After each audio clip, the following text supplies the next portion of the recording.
Welcome to Messy Business, the podcast about the realities of making it all work whilst juggling everything life throws at you. I'm Libby Langley, business mentor, author, self-employed since 2011 and still making it up as I go along, still occasionally crying into my laptop and still here for it.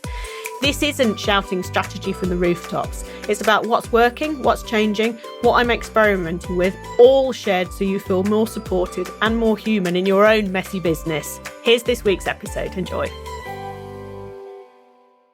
Hello, Libby Langley here with another episode of Messy Business, your favourite accompaniment for your dog walk, housework, whatever else it is that you're doing, driving people to places, driving yourself about, just wandering aimlessly, all of those things. I am here in your ear. Hello, and thank you for listening. I want to talk about capacity today. I felt my capacity has been really, really low, I think, for 2 years now. But seriously, 2026 has felt a bit kind of like heavy, I think. There's a lot of talk online about, and I don't mean like the horrible stuff, I mean amongst people, genuine people, about kind of being tired and not necessarily feeling it. And I know that that's because the world is a troubled place. But, we still go on, right? We still go on and we still do our do. But I think that capacity, our mental capacity, we should give it more credit and perhaps more importance than we do. So my capacity is really, really low. And I know it's always been, well, I don't know, for the last 10 years, it's been quite low. But I know at the moment it's extremely low. And I also know why, right? The never-ending kitchen renovations that is into month 4 now, I think. It's just like, that takes a lot of energy and all that. Obviously, my cat died, which is devastating, and I can't really quite get over that. And just like I say, the state of the world and all that stuff. So it's not really surprising sometimes that capacity is low. And, you might be going through some stuff too. I'm sure you are, because everybody's always going through something, right? But what we don't do is acknowledge that. We're like, why am I so tired? Okay, well, let me list all the reasons. Why do I not want to have a shower today because it feels like too much energy? Okay, let me list all the reasons. Why did I spend an entire day watching all 6 episodes of Heated Rivalry in my pajamas yesterday? Hello, that was me. Let me list some reasons, right? And I think that actually there's a lot of self-kindness that we can dish out. And we can also just be aware of this. And rather than like, come on, go, go, go. It's like, so what can I actually do today? All right, I'll do that then. And as soon as you flip it like that, I mean, yeah, you're not ever going to be a hustler, but do you want to be a hustler? And I think actually that sort of quiet, gentle, determined push forward is actually it's going to do more good in the long run than kidding yourself about how you feel or pushing when you're poorly or something like that. It's if you're unwell, then stopping, honestly, even if it's only for a day, is the best thing that you can do. And the world isn't going to end. I mean, the world might end anyway, so you might as well just have a day off and watch Heated Rivalry from start to finish. All right, so capacity, it's not the same as motivation, because I'm going to do an episode next week. I am just checks notes next week about motivation, but motivation and capacity are not the same thing, right? Motivation is an emotional thing. It's a kind of noisy thing, but capacity is this physical, mental, nervous system based thing. Capacity is what you're made of, I suppose, is one way of putting it. And, you can absolutely want to work and you can want to do some stuff, but still not have the capacity to do it. And it's arguably, it's one of the most frustrating things, because I really want to get going with my Substack and I really want to do a few other things. And I just haven't been able to do it. And this is, again, it's different from procrastination, right? Procrastination is doing lots of other things rather than the thing that you want to do. But not having capacity kind of means that you do nothing. There's a difference there. And I would never treat low capacity as laziness other than, I'm choosing to be lazy today, but laziness or resistance or anything like that, because there's no shame to this. It's just, I don't have the energy. All right, well, don't do it today then, because if you don't have the energy and you don't have the capacity, the mental capacity, don't. But there are things that you can do by, to determine whether it is procrastination or fear of doing it or apathy or one of those things. You can do a little bit, and if you feel like that, you might do a little bit more. But I think you know yourself. I'm not going to patronize you to the extent that it's like, you don't know yourself, listen to me, I'm the expert. You know yourself, and I'm just naming it for you. Okay, that's what I'm doing. But I've certainly in the past mislabeled exhaustion as a mindset problem. I think loads of times, honestly. And I think it was really as once we moved house last summer and things, my husband was settled in his new job, which is much closer to home, and we're in the house that we want to be with the view and all of that stuff. And I think then it really started to hit me as to how exhausted I really was. And I kept trying to keep going and kidding myself about stuff, and I'll look for new opportunities and all this. And it's just like, no, you're too tired. You're just too tired. I know that's burnout, right? But even coming back after the Christmas break, I felt so much lighter. I felt so much better. And then my cat died, and it's just absolutely knocked me for six. And I think that just shows that my capacity was not actually there. And so it's slow. It's slow. I'm taking it slow. I'm taking it gently. And I'm doing really carefully the things that I want to. And I've already cancelled 2 things this year. And it's just, honestly, it's rubbish. I need to stop booking things in because I just won't do them. But that's okay too. It's just, I hate letting people down. It's not that. But it's just like, if you really feel this, bone deep tiredness, listen to it, because that's your capacity talking. And obviously, if you've got serious mental health issues, then go and see a doctor. And maybe you need HRT, maybe you need antidepressants, maybe there's something like that. So I'm not giving you solutions for those things if there's something else going on as well. But this is like this kind of lingering bone deep tiredness that I know I'm not the only one that feels. I know, I go to enough networking meetings and events and talk to enough people to know that it feels like a kind of universal, oh my God, I'm tired. And it sucks, really. It really sucks.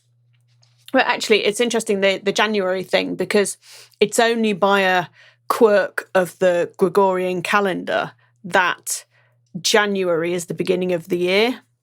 It could be June. It could be October. It doesn't matter. It's just how it is. It's not actually a thing, if that makes sense. It's just part of the calendar. And so that's what we do. But actually it's not. It's a time for hibernation. Winter is. It's a time for hibernation. It's a time for hunkering down. It's certainly not a time for going out and smashing it, It's so we're trying to do those things when our pure genetic makeup doesn't want us to.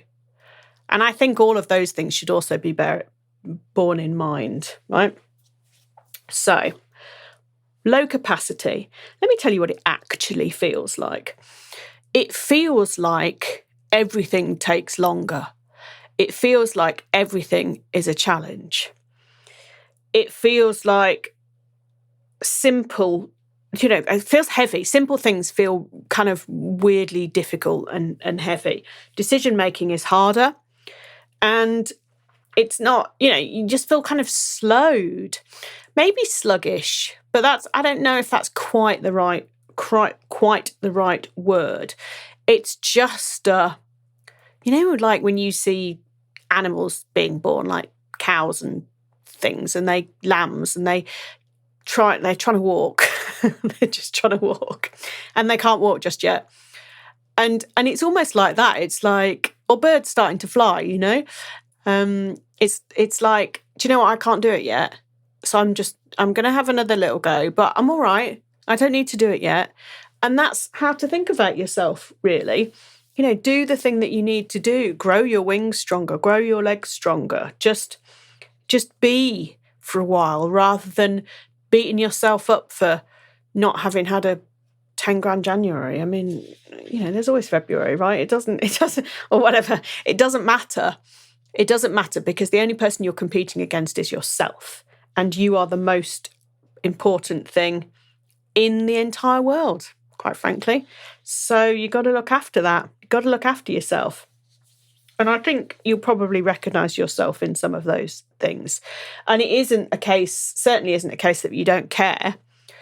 It's a case of just can't hold as much right now. Something's got to give. Something's got to go. I don't have no. No is enough. That's all you need. That's all you need to say and do. And you can decide what you choose to show up for. Yeah. So don't try and do everything. Pick and choose some things. And if 2025 you was really super enthusiastic about all the things that you were going to do and books you onto some conferences and this, that, and the other, and you're just like, oh no, I'm too tired. It's okay not to go. It's okay not to do these things. It really is. And so you can choose to do one thing that feels doable and meaningful. You know, for me, this podcast, is doable and is meaningful. And I don't have to perform for it. I'm here. I'm dressed and showered. I know, right? And I even shaved my legs this morning. So you are honoured today. You've got the full service. But it feels doable and it feels meaningful. And it makes a difference. And I think that it's purposeful. That's something that really matters to me, is that I know that you listen to it. I know it makes a difference to you. It makes a difference to me because it's kind of active. It's because I spend a lot of time on my own, talking to myself, muttering to myself. So actually constructing proper thoughts and articulating them is helpful to me too. And it is an action, you know, but I don't have to perform. It's not video based. It's not, you know, it's not for likes kind of thing. It's nothing. It certainly won't go viral. And that all of those things make it feel steady and grounding and part of a really long journey. You know, this is episode 173. And so it's a big old journey that we're on together here. And so for me, that it feels doable and it feels meaningful, and it's not going, you know, it's not going anywhere. And so what is it that you do that is similar to that? You know, it might be your client work, right? It might be that you need to show up in a certain way for your clients. And if you're finding that very difficult and you're finding that's out of your capacity, then perhaps it's time for you to look at the way that you deliver the service that you deliver. Because certainly, I mean, I've said before in recent episodes that was one of the things that led me to close down my program at the end of December, end of 2025, because I didn't have the capacity for it anymore. It was nothing to do with the people. It was nothing to do with the work itself. It was the way the work was delivered. So I closed it down after a lot of blood, sweat and tears thinking about it. But there are things that if you don't feel you're able to do them, or you're really pushing yourself to do them, or if you let yourself admit it, you'd rather not be doing it, you know, then think about why that is and see if there's something that you can change with that. And then let other things wait without turning that into some sort of enormous moral failing. If you just, you know, if something gets put off till next week, does it really matter? I don't know. I mean, eventually it catches up, right? And you've got this enormous pile of stuff that needs to be done. But generally speaking, it's kind of okay. So I think a really important distinction to make is that it often isn't about avoidance. It's about prioritization based on capacity. And that's really, really important. There are dangers with pushing through when you're pushing through low capacity. And they're things like resentment. You know, you start to resent maybe the clients that you're working with, or the things that you've promised to people, the obligation, because you don't want to do it because you're tired, because it just feels a bit too much. And what that does is it will train your body not to trust you.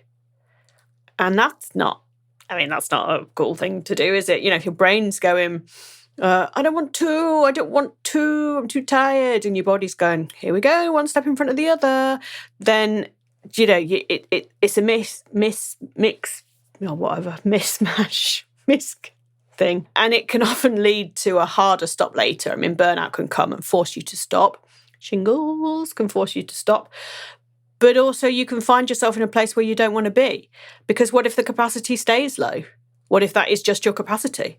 I've talked a lot before about the fact that I'm a low energy person, apart from when the ADHD overrides the autism and then I go mental. But, it's only for a short period of time that I can't run in a high energy space all the time. I can't function in a high energy space all the time.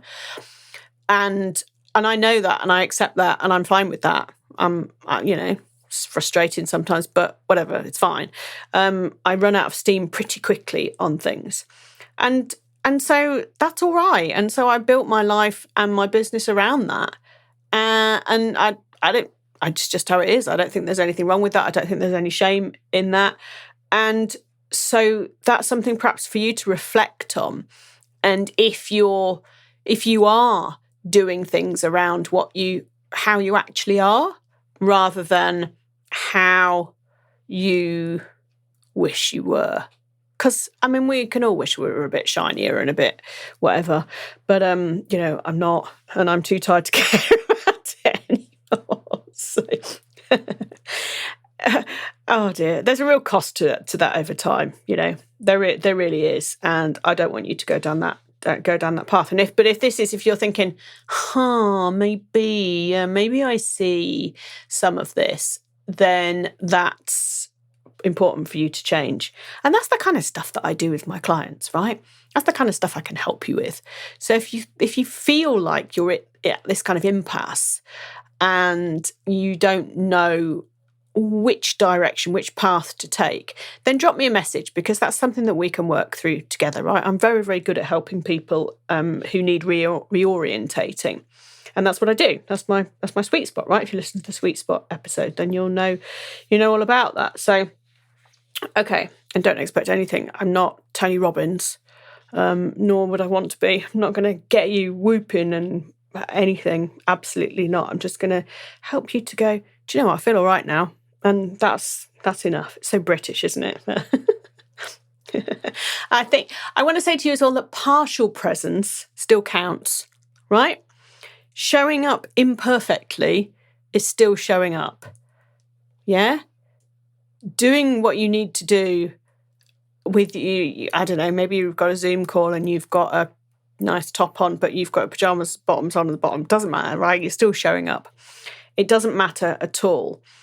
And I think that doing less is actually better, because the fewer widgets and bells and whistles you add onto something, the purer it is, and often the better it is. And I think that really we are tired with the everything. We've got to be everything, we've got to do everything, we've got to have everything, we've got to be so shiny and so perfect.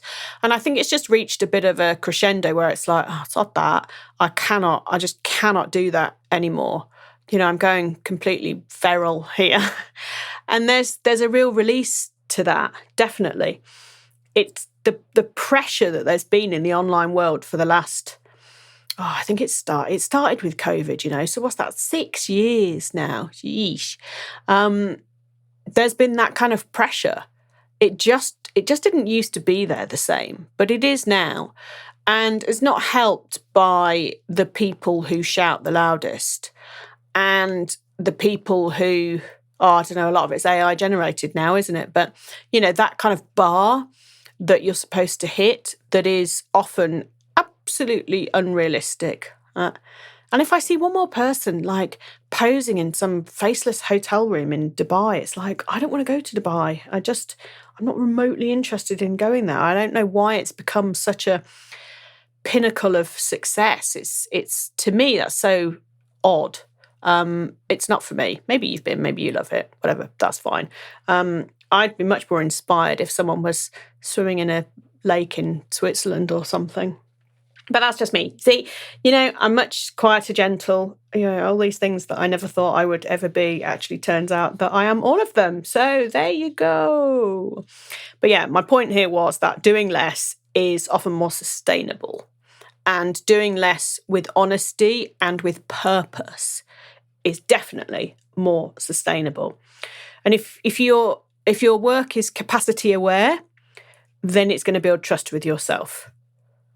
And you got to trust yourself, and you've got to be honest with yourself, because if you can't be, then what hope is there for you? I say, really. So I want to reassure you that, if things feel harder than usual right now, you're not alone. There are 1,000 factors that I could list out for you, but you know what they are. And this absolutely is not a doom and gloom episode. Probably should have said that at the beginning. It's not a doom and gloom episode. It's actually about a sustainable future. It's about sustainability. It's about purpose. It's about growth. And it's about doing all that whilst absolutely being true and honest and supportive of the one thing that's really going to make all of it work. And that's you. Yeah? Got to look after yourself, mate. Got to do that. If there is something, more serious going on, though, obviously, I say it again, please get professional advice and support. You can't kind of think yourself out of an actual mental health crisis or something like that. But I think accepting that capacities change with what is going on externally does make a difference. There's a lot of stimulus, and the world's everything you read is negative, right? The newspapers are all full of negativity. They're all fighting with each other. The news is challenging, to say the least. There's a lunatic in charge of one of the biggest countries in the world, and things are genuinely quite frightening. And so that will seep into things, even if not consciously. Like, there's a collective, what is going on in America now? And oh my God, it's impacting us, or how is it going to impact us? And I don't think that we should ignore that. I don't mean in a political sense. I mean in the pressure of, that kind of unseen heaviness, I think. So, and costs are rising and blah, blah, blah, all. So capacity may well be lower. However, what that means is if your capacity is lower, you can do something like, okay, I'm going to work for an hour today, and you will be so super productive that you will be able to watch every single box set for the rest of the hours. And that's actually quite, that's an achievement in itself. I felt really, said to my husband yesterday, he rang on his way home, as he always does. And I said, do you want to know what I've done today? He's like, yeah. And I said, I've done the washing up, because our dishwasher, oh God, in our new kitchen, the dishwasher doesn't work yet, but soon. So we're hand washing, which is a first world problem, it's dreadful. So I've done the washing up, and I've watched all 6 episodes of Heated Rivalry. And he said, and I'm like, nope, I believe that was enough for one day. And he laughed, and I laughed, and it was all fine. Because sometimes things like that, they feel like an achievement in themselves. I don't want you to think that I'm having a complete mental breakdown. There are certainly elements of that kicking around, but I like to keep showing up for this podcast and for you, because messy business is what this is called, and messy business is what this is about. And I've been in business for long enough, 14 years, to know that this is just one of those kind of downtimes for me. And what comes next is going to be better than what was before, because it always is, and it always has been. And so I'm not I'm not miserable, I'm not unhappy. We've desperately said that my cat died, but overall, I'm not miserable or unhappy. I'm just, I'm kind of just having a hunker down period and watching and waiting to see what happens. And what's interesting with that is that because I'm not forcing anything, I'm not actively kind of like doing anything, if that makes sense. I've had some really interesting people knock on my door. Not literally, obviously that would be horrendous. Email me and get in touch. Because, I don't know, I think my low capacity is meaning that I've just cut so much stuff out that there genuinely is space for new things. And I got a couple of really interesting clients, and I've got some other really interesting opportunities. And that's nice. And that feels really freeing and capacity appropriate, which is what the whole point of this episode is. And I think of having a business is, right? If you can't be capacity appropriate in your own business, then, get a job where someone dictates it to you, really is kind of the simple message for that. So I'll leave you with this thought. You don't need to override yourself to be productive, right? You might just need to listen to yourself a little bit more. Okay. That was today's episode of Messy Business. I've been Libby Langley, and I will see you next week. Lots of love. Bye. Thanks for joining me for another episode of Messy Business. If something sparked a thought or started a shift, I would genuinely love to hear about it. Let me know on Instagram @Libby Langley. Until next time, make space, stay curious, and do more of what you love.